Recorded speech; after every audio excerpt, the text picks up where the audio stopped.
I realized I made a huge mistake lately and I really want to correct this. So in the past episodes, or one of the episodes, I talked about monetary inflation as price inflation. The thing is, it is not the same thing. It was my mistake when I read all these Bitcoin reports talking about how Bitcoin has low inflation because of the halving, and then it correlated to price inflation or inflation targeting by the government or by the Fed. And these are not the same. They are two very different things. And because they are two different things, you cannot just compare them like that. And that's a big mistake. So what is the mistake? The mistake is that now Bitcoin has the halving, the Bitcoin's monetary inflation has decreased. So it's like 1 point something percent right now for the monetary inflation of Bitcoin. Now, moving on to the Fed inflation, the Fed targets, the central bank targets a price inflation. So inflation of the economy at 2%. That's price inflation. That's the change in the value of your goods and services. The value of goods and services, which is different from money. The value of money is different from the value of goods and services. The only correlation is that we use money to purchase goods and services.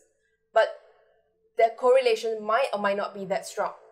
Case in point, in 2008, the Fed reduced the federal rate, so they reduced the interest rate to increase price supply, to increase the supply of money, so that it could affect inflation from a longer term or indirect way.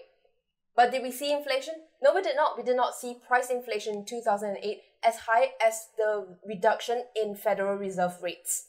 So what does that mean? That means that the change in inflation, the change in monetary inflation doesn't have a direct correlation or doesn't have 100% correlation in price inflation.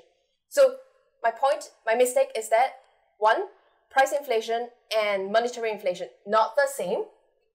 What does that mean? It means that when Bitcoin's monetary inflation has decreased due to halving, it doesn't mean that it is now a deflationary asset compared to the USD, because there are two different variables and matrices to compare.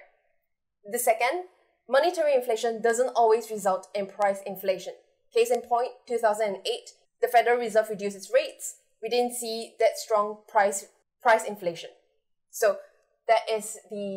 that's the thing to take note of. So what I want to do right now is to look at how can we figure out the price inflation of Bitcoin. It's a very difficult task, and I have some idea of where to get started. So if you're interested and if you want to help me in this, please let me know, because I want to look at how do we look at price inflation of Bitcoin so that we can compare it to the economy. The thing about currencies is that it is bounded or almost constrained by a country. USD issues US dollars, and whatever that is priced in this currency is priced in US dollars, because there's a geographical constraint. Even if Zimbabwe has very high inflation, people still use their money in Zimbabwe. You know that, right? Venezuela has hyperinflation, but they still use the currency in the country itself. The thing about Bitcoin is that there is no geographical constraint. It's an international currency. So it's quite difficult to look at these kind of prices, and it's quite difficult to find out the inflation rate of Bitcoin. So that's one of the projects that I want to be working on. I don't think it would take much time. I just need to look for some data. So if you have some data, you have some ideas, if you want to collaborate with me, please let me know. My point is to figure out how can we define Bitcoin as a deflationary asset, because a lot of people are talking about Bitcoin as a deflationary compared to the Fed. But if your matrix is wrong in the first place, that statement might not hold. So I want to verify that. If you're interested, please let me know. And till then, I'll see you in the next episode. Bye.